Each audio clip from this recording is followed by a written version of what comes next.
So you know how life is super busy and there's so many financial products and there's so many financial people, it's hard to make financial decisions? I'm Adam Gane, owner and financial coach of Gane Financial. We help families with businesses as a one point of contact to integrate, coordinate, and organize your whole financial economy so you can save time and energy and live the life you want to live. Now that you guys understand more about the model and about how the rules work, then I would like to go into a deeper dive into Rule 2 and how that works, where the 15% comes from. So let's take a quick look at this. So the first thing is exactly that, like where does this come from and why do you need to save that much? So let's talk about the wealth curve for a second. So money grows exponentially over time. And the way that we've designed our monetary system in Canada and pretty much every country is there's just natural pressures on this curve. And they affect every single person, no matter what. Whether you have a house or if you have kids or you have a job, they're affecting everyone in every way. And these things are like these pressures, I call them the eroding factors. There's a whole bunch of eroding factors in finance, but there's like 5 main ones that we like to talk about. Now, if you do nothing against these eroding factors, your money is going to have a real hard time to grow, and it's just going to push it right down. So, any guess of what these eroding factors could be? Just life circumstance. So, like, having a kid, I have less money now that I have to put definitely circumstances, but that affects everyone differently. So what affects everyone? So what are we experiencing right now when you go to the grocery store? Inflation. Oh, inflation. Yeah. So inflation is a big one. What comes off your paycheck? Taxes. Number one biggest eroding factor we're ever going to face. Mm-hmm. Right. Some of the other ones here we actually experienced a lot in 2022, which is market conditions. But also the fees involved with bank accounts and trading accounts, all of these things. So all of those fees, they erode our money. Mm-hmm. And then the last two I find we don't really think about as much.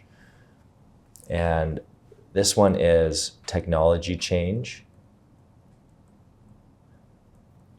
So 20 years ago, we didn't have cell phone bills.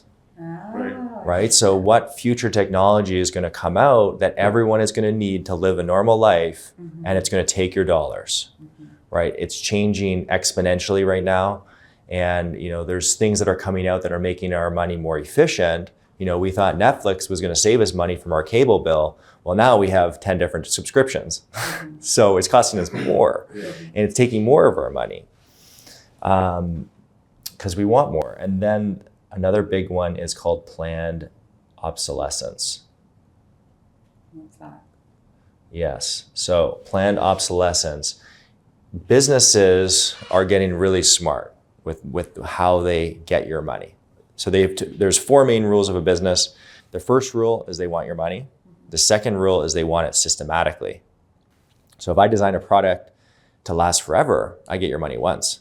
If I design a product to fail every 2 years, well, I get your money every 2 years. So if we look at cell phones, we look at clothing, cars, washing machines, like everything, they are literally designing them to fail. So they're taking our money over and over and over again. And my parents have a washing machine that is 40 years old. Like no one can have that anymore. You can't, they don't make them green, like that. That's why. Yeah. So hopefully we can get rid of that at some point, but that's putting a ton of pressure on our money. So what we really need to do is we need to save.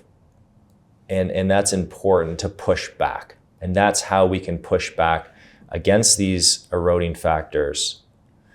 And the economist that came up with this whole model and rules, what he realized is that these affect every single person no matter what income you make. But it's based on a percentage of your income, of your gross.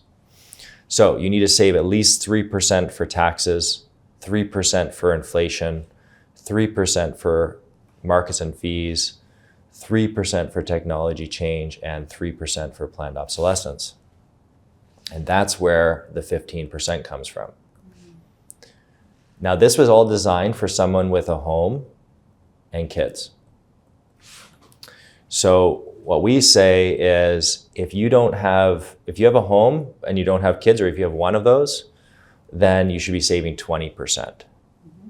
And if you have no kids and no home, well, we want you at around 25% of gross income. And that might seem like a lot for a lot of people, but there's ways to make it more efficient and to save you money that you might be unknowingly and unnecessarily losing right now. So the cool thing about setting up a system like this is that as these things happen in life, you can drop down those savings percentages and you can have the money to afford them, right? So that's the why, that's where it comes from. Does that make sense? Mm-hmm. Any questions on that part? Okay. So let's go into the how. How do we actually set up a system that's efficient and that's going to work for us long term?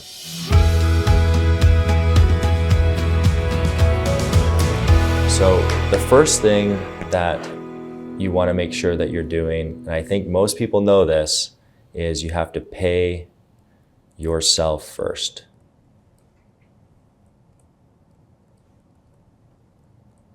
Have you heard that before? Yeah, that means put in your savings first. Exactly. So money comes in and you should automatically take savings out. Like if you look at like pension plans, it comes right off the paycheck. People don't even see it. And of course they can't spend it. That's kind of what we want to design for ourselves. Especially if you don't have a pension, you should be doing this automatically. When we are paying all of our bills first, what we're really doing is we're telling ourselves we value everyone else above us, above ourselves. So I always say there's two types of people. There's person A and there's person B. Person A, they spend their expenses, their lifestyle, and then they save what's left over. Spend it first. Mm-hmm. They spend first. Person B, they take that money aside, they save, and then they spend what's left. Who do you think gets ahead in life? B. Of course. We end up seeing that A ends up working for B over time. So, and the crazy thing is, if you look at these two people, especially starting out in life, they have the exact same lifestyle. Yeah. So how can that be? How can B have the same lifestyle as A if they're saving probably more? Mm-hmm. Well, it's because there's a law called Parkinson's law. And if you have $10 in your pocket, you'll spend 10. If you have 20, you'll spend 20.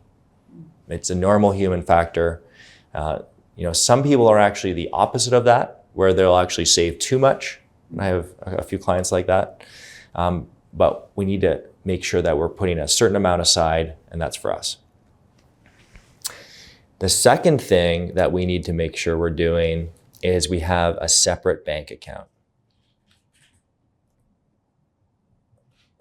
And this is segregated from your current bank account. So wherever bank you're with, we need a separate login to a different bank account. And we call this the WCA. We talked about it when we went over the model. The WCA, the Wealth Coordination Account. Now, you can use pretty much anything you want for this Wealth Coordination account, but I would highly recommend getting an account that's free, that has pretty much no fees, and that has some sort of interest rate attached to it. We typically use the Manulife Advantage account for this. It's a great purpose. You can get it through advisors. Having a separate login and having money come into your main account and then getting transferred over to this other account automatically, and having that segregation allows you to know how much you can spend on life and how much you want to go to your savings. Mm-hmm. And then the WCA is used for everything on the model. Mm-hmm. Okay, so it looks something like this. So we'd have your main account, your income would come in to here, and right away we would move money over to that WCA. And that money can be utilized for everything that you want in life, your protection, your savings, your growth.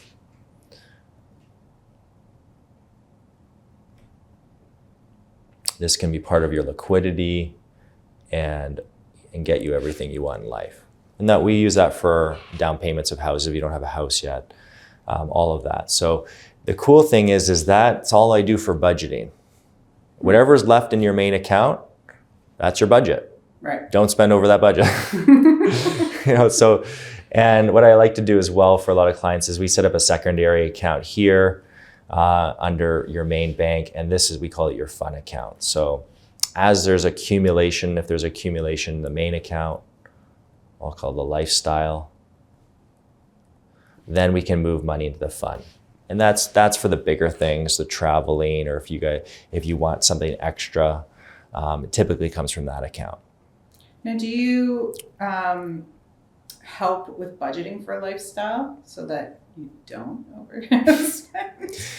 Yeah, like we'll have some conversations around cash flow and how that works. Mm-hmm. I don't typically believe in like budgeting because life changes constantly, and there's one month you spend 3 times as much as the next month. So I'll give you some tips and some ideas to use and how you can set it up. But everyone's a little bit different. Everyone creates and has different spending habits.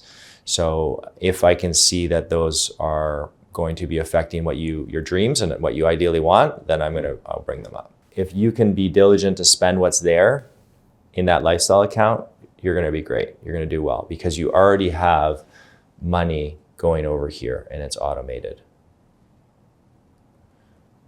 Okay. Everyone's process is a little bit different depending on how they have money coming in. Are they getting paid bi-weekly, bi-monthly, monthly? Everyone's a little bit different. But we want that money accumulated in here. Any other questions?